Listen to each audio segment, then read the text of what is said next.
귀한 시간을 내셔가지고 이런 자리에 오는 게 굉장히 제가 학문을 하는 입장에서는 제가 하는 학문에 관심을 기울일 수 있겠구나 해서 반갑기도 한데, 왜 이 사람들이 이렇게 인공지능에 대해서 관심을 기울이게 되었지? 이 사람들이 인공지능에 대해서 어떤 경로로 인공지능에 대한 지식을 얻게 되었지? 평소에는 여러분 기술에 대해서 관심 없으시잖아요.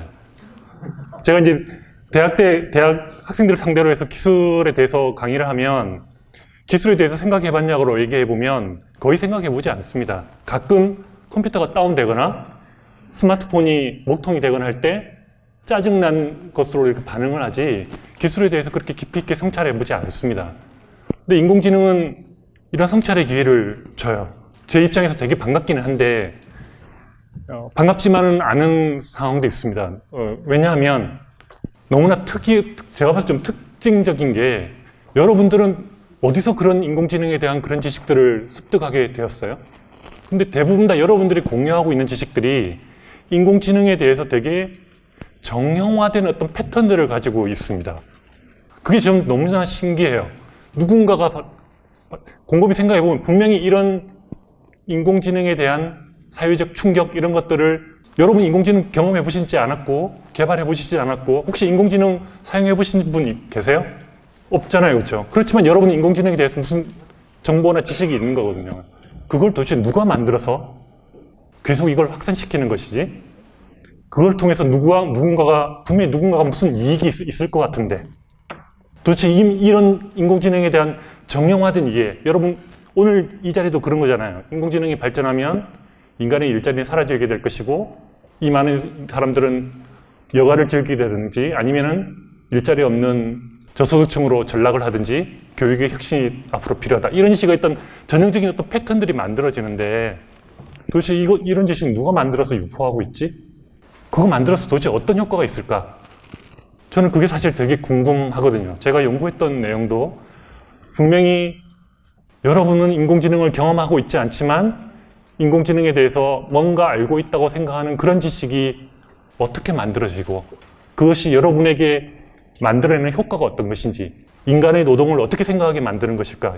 분명히 인공지능에 대한 이런 식의 공식화된 내러티브가 분명히 우리 인간의 노동에 대해서 특정하게 생각하게 만들어주는 것 같아요.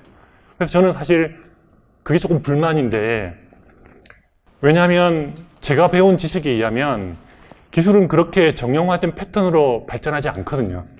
사실 기술의 변화를 그렇게 쉽게 예측할 수 없습니다. 사실 이 인공지능과 직업의 미래에 대해서 유포하고 있는 많은 지식의 그건 어디서 만들어지냐면 일부 경제학자들과 미래 예측을 담당한다고 항상 자신 있게 얘기하지만 항상 틀려왔던,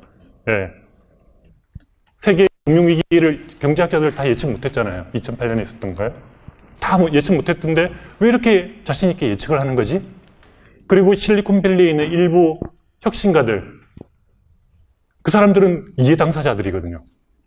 확실히 이해 당사자들. 자신들이 개발하고 있는 인공지능의 개발을 통해서 거기에 대한 비전을 제시함으로써 당장 본인이 소유하고 있는 기업의 주식이 올라가게 되는 그런 아주 이해 당사자들의 얘기이기 때문에 상당히 정치적으로 해석을 해야 될 것 같은데, 왜 우리는 그 얘기를 그냥 그대로 믿고 있는 거지?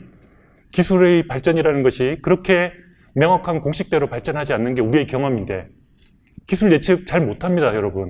10년, 20년 후에 무슨 기술이 만들어질지 예측했던 엔지니어들 본인이 다 틀릴 거라는 거 다 예측하고 인지한 상태에서 그런 예측을 하는 거거든요. 근데 왜 우리는 그런 것을 생각하지 않고 그게 마치 정해진 결론인 것처럼 생각하고 있을까?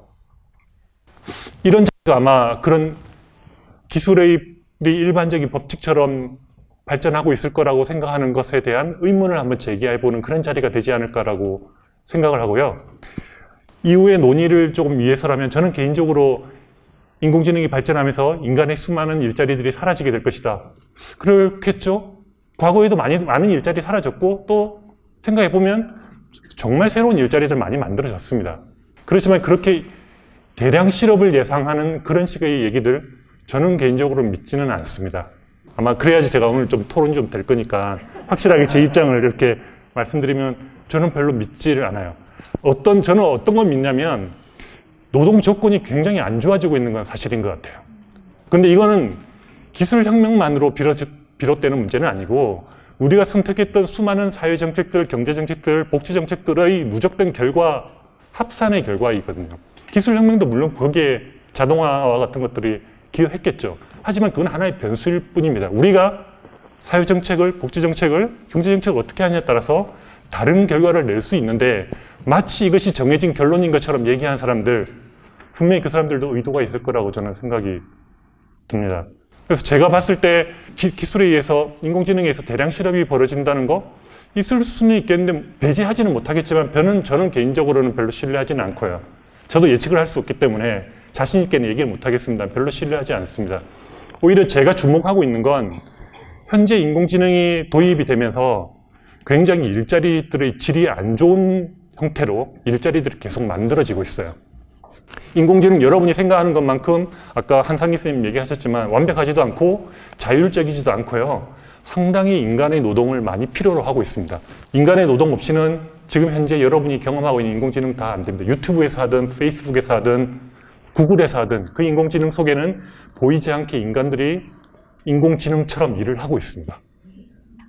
본인이 인간 노동이라고 얘기하는 순간 기업에 해가 가기 때문에 말하고 있지 않을 뿐이죠.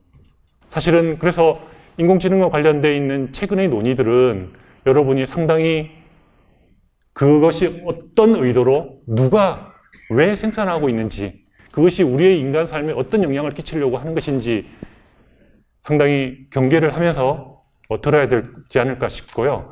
그게 어떤 효과를 만들어내고 있다고 제가 생각하는지는 나중에 토론 시간 때 조금 더 보충하도록 하겠습니다. 이상입니다.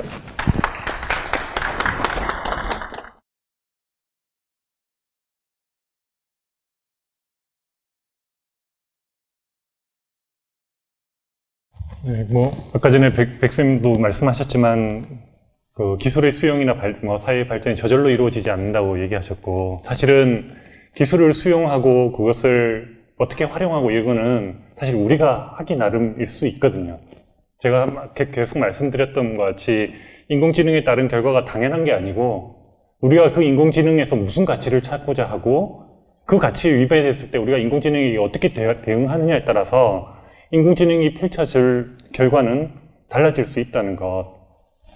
아까 전에 구봉근 기자님도 말씀하셨지만, 제조업의 자동화는 미국하고 독일하고 완전히 다르거든요.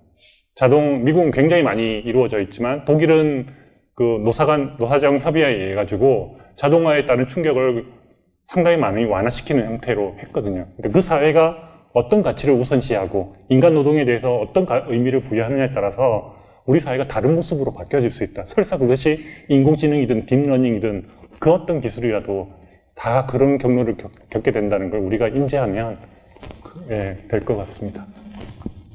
네, 감사합니다.